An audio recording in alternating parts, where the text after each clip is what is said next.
خبر دیں آپ کو، نون لیگی ارکان اسمبلی نے مخصوص نشستوں کے حصول کے لیے الیکشن کمیشن سے رجوع کر لیا۔ درخواست میں استدعا کی گئی ہے کہ قرار دیا جائے کہ جس سیاسی جماعت نے مخصوص سیٹوں کی فہرست نہیں دی وہ مخصوص سیٹوں کی اہل نہیں ہے۔ جن امیدواروں نے انتخابات میں پارٹی وابستگی سرٹیفکیٹ جمع نہیں کرایا انہیں ڈکلیئر کیا جائے۔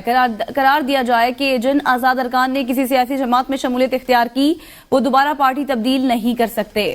پارلیمنٹ نے الیکشن ایکٹ میں ترمیم کر دی ہے۔ پارلیمنٹ نے ترمیم کا اطلاق ماضی سے مؤثر قرار دیا ہے۔ ترمیم کے مطابق ایک مرتبہ وابستگی کا جمع سرٹیفکیٹ تبدیل نہیں ہو سکتا۔ الیکشن ایکٹ کے مطابق فہرست جمع نہ کرانے والی جماعت مخصوص نشستوں کی اہل نہیں ہے۔ اسی بارے میں تفصیلات جانیں گے نمائندہ ایوین نیوز ابراہیم عباسی سے۔ ابراہیم، بتائیے گا مزید کیا استدعا کی گئی اس میں؟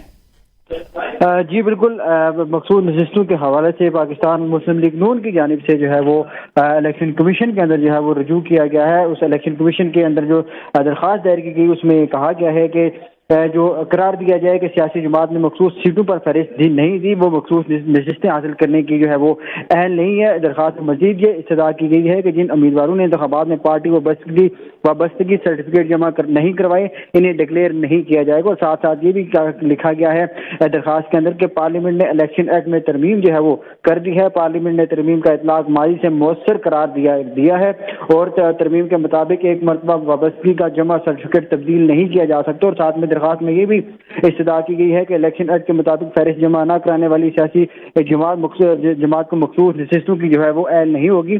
اسے یاد رہے اس سے پہلے سپریم کورٹ آف پاکستان کی طرف سے شارٹ آرڈر جو ہے وہ آیا تھا جس میں کہا گیا تھا کہ جو مخصوص نشستیں ہیں وہ پاکستان تحریک انصاف کو ملیں گی۔ اس کے بعد الیکشن کمیشن کی جانب سے دوبارہ سپریم کورٹ سے جو ہے وہ معاونت حاصل کی گئی تھی، اس کی وضاحت کے لیے جو ہے وہ درخواست دائر کی گئی تھی۔ اس کے بعد جو ہے وضاحت بھی الیکشن کمیشن آف پاکستان کو جو ہے وہ سپریم کورٹ کی طرف سے دی گئی۔ ابھی تک جو ہے وہ الیکشن کمیشن کے اندر بھی اس کا فیصلہ نہیں ہو سکا اور نہ ہی جو مخصوص نشستیں ہیں وہ پاکستان تحریک انصاف کو دی جا سکی ہیں۔ ابراہیم، اس معاملے سے متعلق تو آپ نے آگاہ کیا ہے، ایک اور بھی معاملہ اسی سے ریلیٹڈ ہے مخصوص نشستوں کا، جس میں الیکشن کمیشن کا سپریم کورٹ کے فیصلے پر عمل درآمد سے متعلق تیسرا مشاورتی اجلاس اب ختم ہو گیا ہے۔ اجلاس کی تفصیلات کیا آپ کے پاس؟ جی بالکل، الیکشن کمیشن بھی جو ہے وہ سپریم کورٹ کے جو 12 جولائی کا فیصلہ ہے اور اس کے ساتھ ساتھ جو وزارتی آرڈر ہے سپریم کورٹ آف پاکستان کا اس کے اوپر مشاورتی اجلاس سپریم کورٹ کا جو آیا تھا اس کے اوپر الیکشن کمیشن کے اندر جو ہے وہ اس کا اجلاس جاری تھا۔ الیکشن کمیشن کا جو Supreme court chief election commission اور دیگر جو سینئر ممبران ہیں الیکشن کمیشن نے وہ الیکشن کمیشن کے وہ جو ہے وہ اجلاس کے اندر شریک ہوئے۔ لیگل ٹیم نے سپریم کورٹ کے فیصلے اور الیکشن ایکٹ پر جو ہے وہ بریفنگ دی۔ انٹرا پارٹی الیکشن تسلیم کیے بغیر کیسے مخصوص نشستیں دی جا سکتی ہیں، اس معاملے پر بھی لیگل ٹیم کا جو ہے وہ اجلاس پر بریفنگ جو ہے وہ دی گئی۔ انٹرا پارٹی الیکشن جو ہے تسلیم نہ ہونے پر پاکستان تحریک انصاف کا جو تنظیمی ڈھانچہ ہے وہ موجود نہیں ہوگا۔ البتہ جو تیسرا جو ہے وہ اجلاس ہوا ہے، تیسرا اجلاس بھی بے نتیجہ جو ہے وہ ختم ہو چکا ہے۔ جی، اجلاس بے نتیجہ ہی ختم ہوا، یہ تیسرا اجلاس تھا۔ بہت شکریہ ابراہیم عباسی، آپ تفصیلاً آگاہ کر رہے تھے۔ کالعدم ٹی ٹی بی سے مذاکرات فوج نے نہیں اس وقت کی حکومت نے کیے تھے۔ سیکیورٹی حکام کی جانب سے ایسا کہا گیا، ہم جواب مانگ رہے ہیں، ہمارا خون بہانے والوں سے مذاکرات کیوں کیے گئے؟ سیکیورٹی حکام کے مطابق فیض حمید کا کورٹ مارشل ہو رہا ہے۔ فیض حمید پر الزام ہے کہ سیاسی ایما پر کام کر رہے تھے۔ فوج کا حکومت میں برسر اقتدار جماعت سے غیر سیاسی تعلق ہوتا ہے۔ فوج آئین کے وفادار ہوتی ہے، کوئی سیاسی سوچ نہیں ہوتی۔ ملک کی تمام سیاسی جماعتیں قابل احترام ہیں۔ پاکستانی فوج کے ساتھ بھی ایسا ہی کرنے کی واردات کی گئی۔ افغانستان میں 1 درجن سے زائد دہشت گرد تنظیمیں ہیں۔ دہشت گرد افغانستان سے آ کر حملے کر سکتے ہیں۔ مودی نے بھارتی فوج کو سیاسی بنایا اور مخالفین کے خلاف کارروائی کی۔ سیکیورٹی حکام کی جانب سے یہ کہا گیا ہے۔ آپ کو بتائیں، فوج آئین کی وفادار ہوتی ہے، کوئی سیاسی سوچ نہیں ہوتی، سیکیورٹی حکام کی جانب سے ایسا۔ عام خبر آپ کو دیں، سابق صدر عارف الوی اور امیر جماعت اسلامی حافظ نعیم الرحمان کے درمیان منصورہ میں ملاقات۔ مجوزہ آئینی ترمیم اور سیاسی امور پر مشاورت۔ اس سے پہلے سابق صدر اور پی ٹی آئی رہنما منصورہ پہنچے تو حافظ نعیم الرحمان نے ان کا استقبال کیا۔